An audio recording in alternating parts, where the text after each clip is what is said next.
జీవిత సమస్యలకు పరిష్కార మార్గాలు ఏమిటి, మన సందేహాలకు సమాధానాలు ఏమిటి అని తెలుసుకునేటువంటి పరంపరలో జగద్గురువైన శ్రీకృష్ణుడు మనకు అనుగ్రహించినటువంటి దివ్య సందేశాన్ని, దివ్య జ్ఞానాన్ని తెలుసుకుంటున్నాం.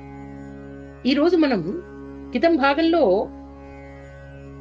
చలి, వేడి, వర్షము అంటే వీటన్నిటికీ మనం బాధపడుతూ అదే శాశ్వతం అనుకుని జీవిస్తున్నాం. కానీ అవన్నీ కూడా గాలిలో మేఘాల్లాగా అదృశ్యమవుతాయి, మనసును నిగ్రహించుకోండి అనేటువంటి అంశాన్ని పరమాత్మ చెప్పారు. అదే రీతిన ఈరోజు వీటికి అతీతంగా అంటే చలి, వేడి, వర్షము వీటికి అతీతంగా శీతోష్ణ సుఖ దుఃఖాది బాధలకు గురికాని వారు కూడా ఉంటారా? వారేనా నిజంగా మోక్షానికి అర్హులు అనేటువంటి సందేహం మనకు కలుగుతుంది. అయితే నిజమేనండి, ఉన్నారండి.